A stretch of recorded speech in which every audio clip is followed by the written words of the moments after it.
Good day. This is Brett from 516 Candle Company. I wanted to make a quick video on starting your candle business. The reason is because we just started one about a month ago, and I've learned a ton. There's a ton of videos out there that talk about this, but I don't think I've watched any that will break it down quite like I'm going to do right now. Um, so you need wax, you need wicks, you need vessels, and you need fragrance. And when we first started, I got excited, man. I was like, oh, I want this, I want that, I want this, I want that. But then we started the process and making them, or you can see right here, there's a couple curing that I made this morning um, because I'll get to that later. So first of all, wax. So you got to buy wax. Wax is super expensive to ship for one. If you have if you can find a place locally, or even I would say if you can drive 2 hours to buy wax, I would do that. If you have to have it shipped, you have to have it shipped. Amazon has some, but I haven't used it yet, so I don't know. I can't speak to the quality or anything like that. So I would say buy like a 5 pound sample and buy a couple different uh, maybe two, maybe three. My wife and I. So what happened was she bought a candle one time, and she goes, "I love this candle." This was before we even started the business. So when we started the business, we went back to that candle, that company. We researched what kind of wax do they use. They use a wood wick, what size vessel, and we found out it was soy coconut. So I think I have 15 or 20 pounds right now of soy coconut wax. Soy is great. It has a good hot throw. It has good cold throw. When you pour it, it's super flat. Looks super nice. But if it's like pure soy, it'll cauliflower and it'll get bumpy on top after each time you light it, which I don't like. My wife doesn't like either. And after doing research, we found, you can add additives or whatever, and it won't do that. But we don't really want to go that route. We don't want to add, different chemicals. So now after I have all this wax, this is why I'm saying buy like a 5 pound sample. Now we're going to try, I talked to some people in some Facebook groups online. We're going to try coconut apricot. So I've got a small amount of that coming. And then moving on to wicks. So I don't know, decide what you're gonna do, wood wicks or regular, both. But I would say just buy a small amount of different sizes. So I'm not talking about the length, but I'm talking like the width and how big the wick is. Because what we found out, I bought like I don't know what I bought, 50 or something like that. But for the vessels that we bought, it wasn't enough. So now I have all these wicks, but I had to upsize. I had to buy more. So I would say buy a small amount, different sizes, and then you can test and you can make sure that you get a good melt pool, and you make sure you're working with the right wick. So vessels. So I just kind of gave this to my wife. I'm like, you pick whatever you think looks good or whatever. And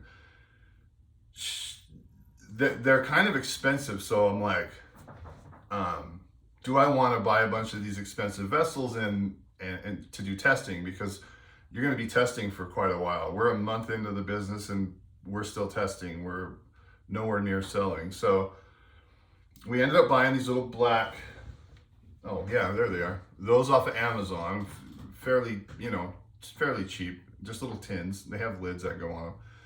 But then as we started talking, we're like, well, I don't think that this is the vessel that we want to sell. So then I'm like, why am I testing and trying to find a wick to fit this and a wax? Well, I guess the wax don't matter, but a wick to fit this if I'm not going to go forward with it. So then it was like on halt. And then she said, oh, look at these concrete vessels. And she's like, you make them yourself. And I thought, oh, okay, that's something I can do. So I got into that and I started making concrete vessels. And I mean, I love it. They're super easy. This is what kind of they look like after you pour them. I get the concrete from Home Depot, like $17 for a big box.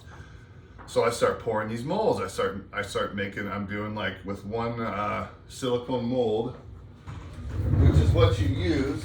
I bought this off Amazon for like $8. You can, I can do like 4-day, right? Because you have to let them harden in the mold before you can pull it. So now I've got like 10 of these built or poured. And I was talking to my wife and I'm like, you know, I like them. They look cool. I'm like, but it kind of looks like a beer koozie or koozie for aluminum cans. And she's like, yeah, but like, I mean, they're okay. But then we started looking online and we found a mold that we really like.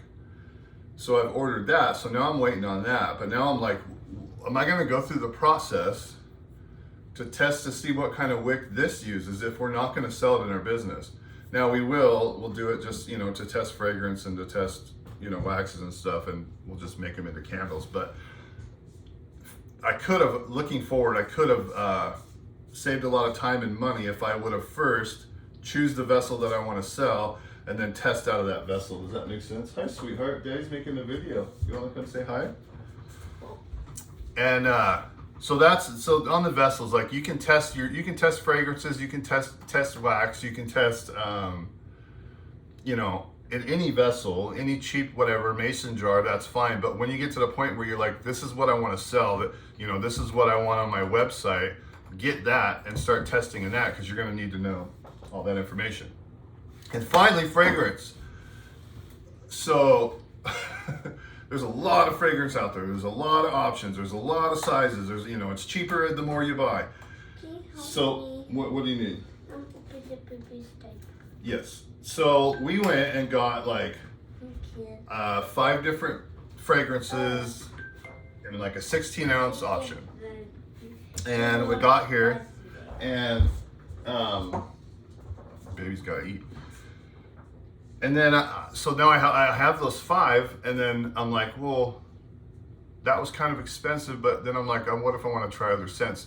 So what I would recommend is so they have sample packs. You can get anywhere from 10, 12 for fairly cheap, and they send you little 1-ounce samples. So with 1 ounce, I mean, I can make at 6%, which is what my wax will take of fragrance.